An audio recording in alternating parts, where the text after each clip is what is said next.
Hi friends, आज हम calculate करने वाले हैं कि 1 kg कार्बन के लिए कितना ऑक्सीजन लगता है या एयर लगता है।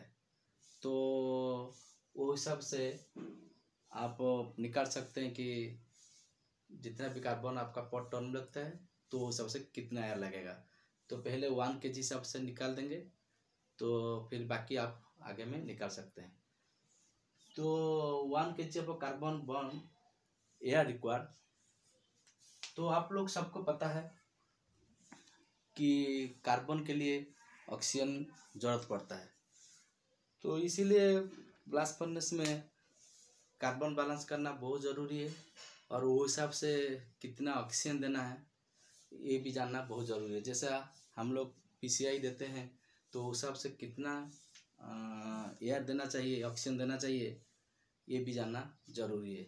तो उस हिसाब से आप पीसीआई डाल सकते हैं। ऐसा नहीं कि आप बिना ऑक्सीजन दे के पीसीआई डालेंगे, ये नहीं हो पाएगा। तो ये एक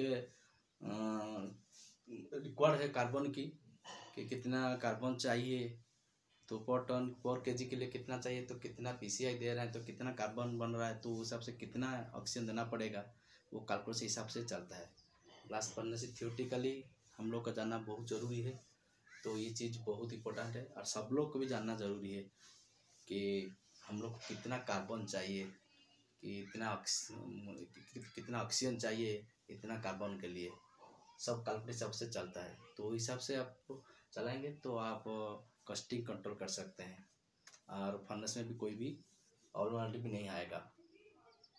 तो मेनली थर्मल कंट्रोल करना बहुत ज़रूरी है। थर्मल कंट्रोल करना है तो फिर वो हीट जहाँ से मिलता है वो है फ्यूल से, तो उसको बारे में अच्छा से जानना ज़रूरी है।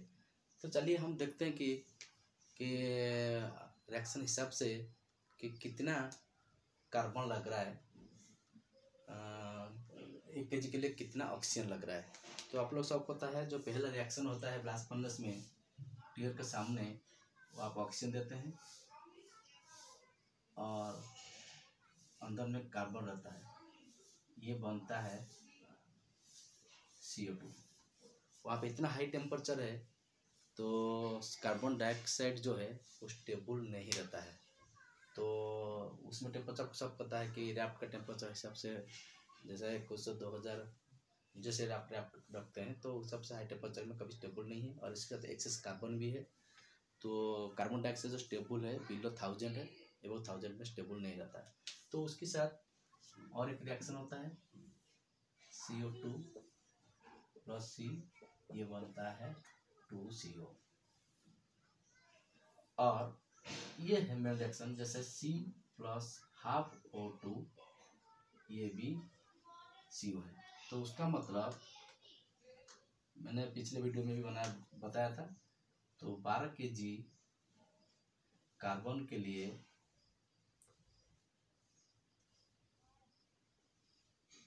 Oxygen required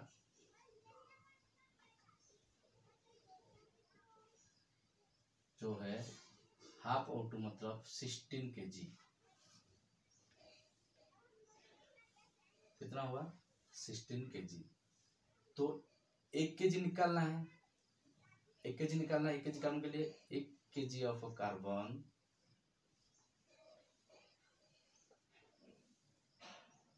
oxygen required equal to 16 divided by 12। ये आएगा आपका 1.33।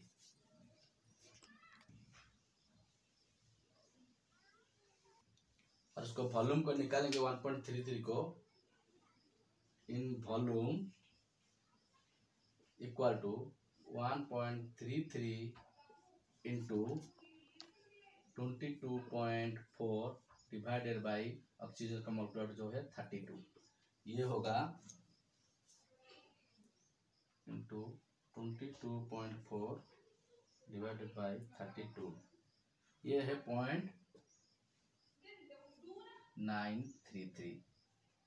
ये हो गया नॉर्मल मीटर क्यूब। वॉल्यूम में निकाले कि जैसे वॉल्यूम निकालेंगे तो 22.4 बाई 32 करेंगे, ये आपका निकल गया 0.933।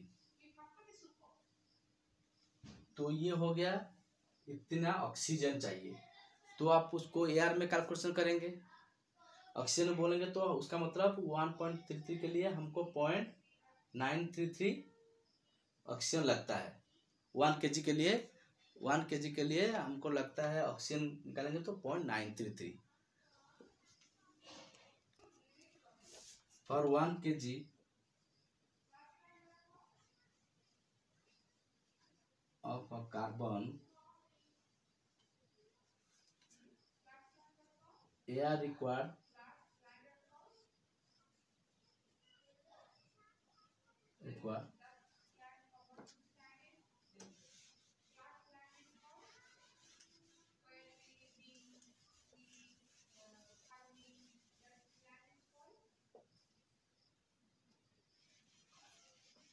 ऊपर कर देता हूँ,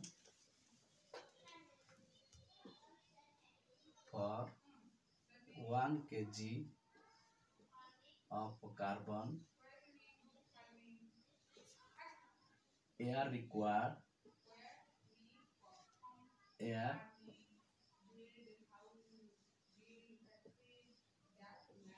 इक्वल टू, एयर में ऑक्सीजन जितना परसेंट रहता है उसको डिवाइड करेंगे 0.933 डिवाइड बाई एटमॉस्फेयर जो भी एयर है निकाल देंगे। ये हो जाएगा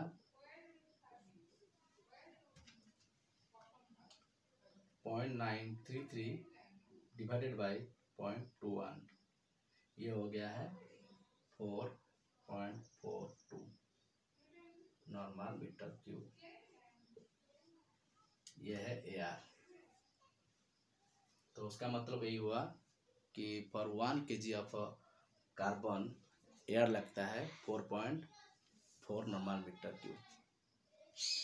तो हिसाब से आप निकाल सकते हैं कि आपका टन हिसाब से कितना कार्बन लग रहा है, तो और उसके लिए कितना एयर चाहिए, और आपके पीछे में जितना कोल दे रहे हैं तो उसका कार्बन लेके आप इसी तरह निकाल सकते हैं।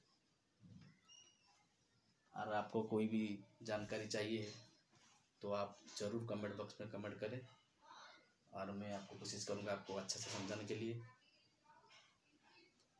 और मेरे वीडियो को अच्छा लगा तो प्लीज़ ज़रूर लाइक करें, शेयर करें और सब्सक्राइब करें।